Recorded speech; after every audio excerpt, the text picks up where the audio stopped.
Assalamualaikum warahmatullahi wabarakatuh. My name is Enggar Vania P, and I want to explain about Deixis and Definitness.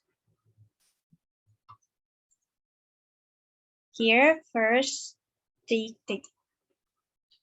Definition of deictic. A deictic word is one which takes some elements of its meaning from the context or situation, that is to say, the speaker, the address, the time, and the place. Of the utterance in which it is used.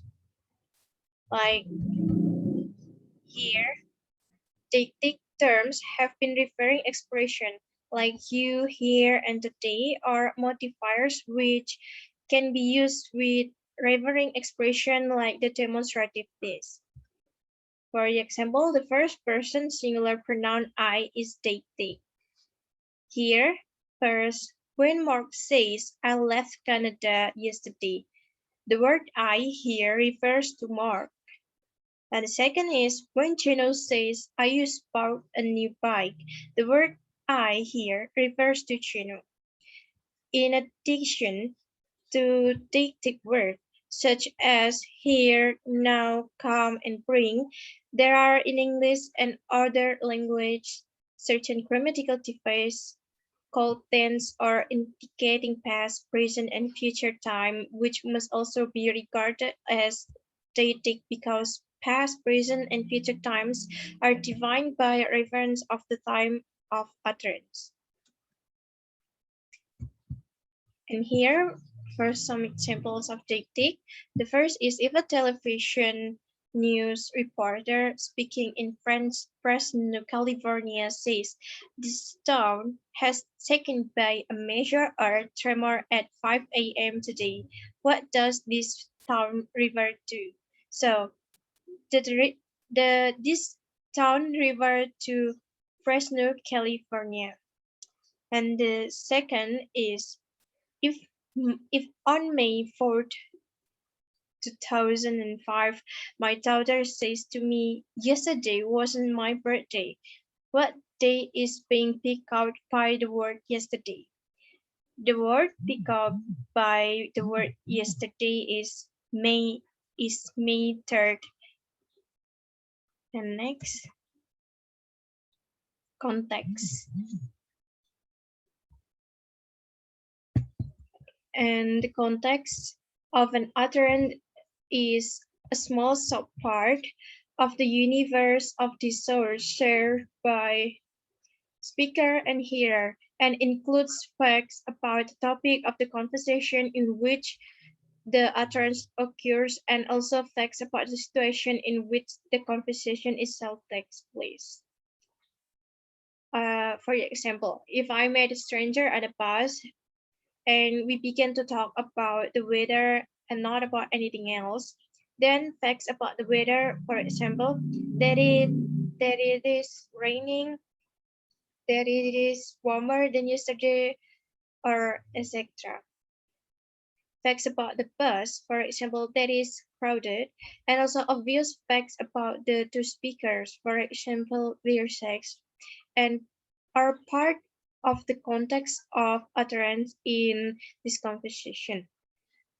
Facts not associated with the topic of the conversation are the situation on the bus, for example, that England won the World Cup in 1966, or that kangaroos live in Australia, are not part of the context of this conversation, even though they may happen to be known to both speakers. The notion of context is very flexible, even somewhat figure. Note that facts about times and place vary distant from the time and place of the utterance itself can be part of the context of the utterance if the topic of conversation happens to be about these distance, times, and place. Here's rules of context. If some entity or entities, that is, say, person, object, place, etc., Is or are only entity or entities of its or their kind in the context of an utterance. Then the definite article the is the appropriate article to use in referring to the entity or the entities. Contexts are constructed continuously during the course of a conversation. As a conversation progresses, its items previously progressed previous item previously unmentioned and not even associated with the topic so far discussed are mentioned for the first time and then become part of the context of the following utterance.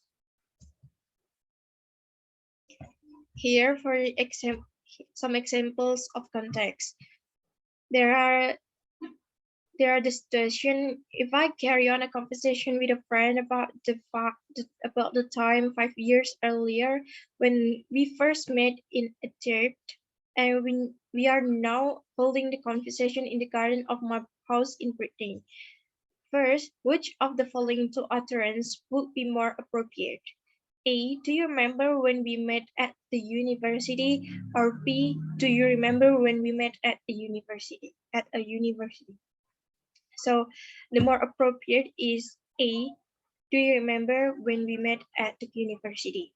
And the second is the context. In the context, we are considering will it be appropriate to use the referring expressions, the elements, or as far as you can tell from what we have told you about the context. The answer is no. Definiteness. Definiteness is a feature of a noun phrase selected by a speaker to convey his assumption that the hearer will be able to identify the referent of the noun phrase, usually because it is the only thing of its kind in the context of the utterance or because it is unique in the universe of discourse. And here's example of definiteness. The first one is that book. That book is definite. It can only appropriately be used when the speaker assumes the hearer can tell which book is being referred to. The second is the earth is definite. It is the only thing in the normal universe of discourse known by its name. And the last is the personal pronoun she is defined. It can only appropriately be used when the speaker assumes the hearer can tell which person is being referred to. And that's all from my presentation. Thank you for listening, and I'm sorry if I have any mistakes. Wassalamualaikum warahmatullahi wabarakatuh.